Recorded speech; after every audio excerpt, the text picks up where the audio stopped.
Part 2 to the story of Sling Blade. Carl told Vaughn these words whenever he went by Vaughn's place. I don't reckon you gotta go in and be a good daddy to a boy. You already been pretty square dealing with me. The Bible said 2 men are not to lay together. But I reckon the good Lord wouldn't send no one like you to Hades. That boy, he lives inside his heart. That's a very big place to live. You take care of that boy. After leaving Vaughn's house, Carl went and obtained a lawnmower blade, sharpened it up, and headed to the Wheatley house. It was evening time by this point, and Doyle was sitting in the recliner drinking his cold beer. Carl began things by asking Doyle about how the feller go back in all the police. And Carl told Doyle what his intentions were because Doyle had asked him what he was doing with the lawnmower blade. Doyle, not believing Carl, did not really do much except for tell Carl how to call the police. But he told him instead of calling the police to have an ambulance or a hearse be sent if Carl was going to kill him. Carl took Doyle out with a couple of good whacks from the lawnmower blade, second one cutting his head in two. He called the cops on himself and was sent back to the Arkansas State Hospital. He stood up to the patient Charles, who used to tell him all about all the perverted stuff he did, which caused him to go into the asylum. And he no longer had to worry about him bothering him. Here is where my epilogue comes in that I wrote for Sling Blade. For the next 5 years, Carl spent at the Arkansas State Hospital. Linda, Frank, Vaughn, Melinda, Bill Cox, all his friends that he had made while he was out, came by to see him on a regular basis. Eventually, they were able to get him released. Governor Huckabee pardoned Carl, and the board released him.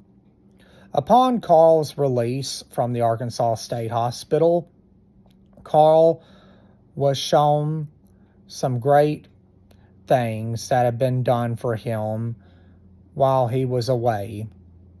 Carl was able to get back into working on lawnmowers and small engines and doing carpentry work. His father had died shortly after he went back to the state hospital, and the old house and shed was tore down, and Habitat for Humanity made a new house for him, as well as a community garden was put in with flowers and food. Linda and Frank and them were involved in that. A new shed was put in with all new tools and a lawnmower for Carl to use. There was a special grave made for Carl's brother as well in the spot where Carl had buried him many years prior. Frank went on to graduate from Millsburg High School and obtained a football scholarship to the University of Alabama. He was successful in his studies, and he wound up becoming a football coach, and he became a minister as well. He became a Christian by following and reading the Bible that Carl had gave him. He also learned many skills in that carpentry book as well that was in that collection of books Carl gave him.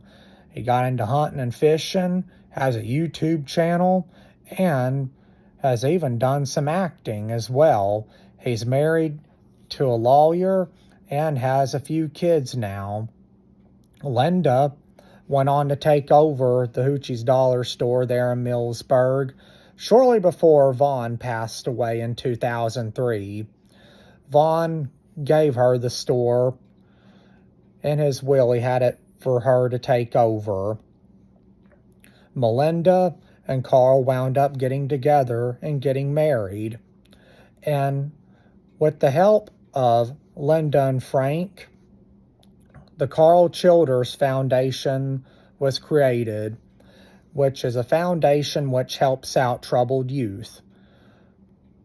There's been many efforts done to help out those in need who are troubled youth through the foundation, teaching youth about carpentry work and other skills that can help them be good, productive members of society.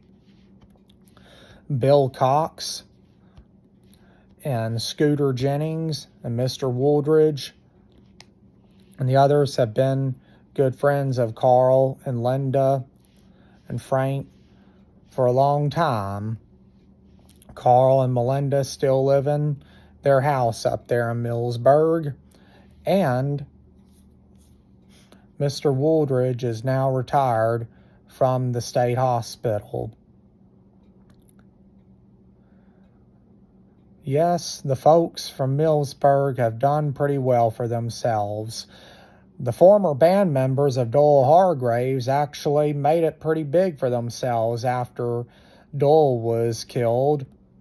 They were actually able to do some serious practicing and have played for many different musicians over the last several years. And they even created an album together of different songs, which has been very successful and has even made onto the charts, and they play at different festivals around Arkansas and in other states as well. Hoochie's Dollar Store was sold. Linda sold the store, and Linda has dabbled into some acting, even at Murray's Dinner Theater. And what used to be Hoochie's Dollar Store is now a pharmacy up there in Millsburg. Everyone, last time I heard, we're all doing well up around Millsburg. Frank and his family have their home in Alabama. They have settled down there. They have a place there. And they even have a place in Arkansas as well, up around Millsburg. And they make trips from time to time up here to see Carl and Linda and Melinda.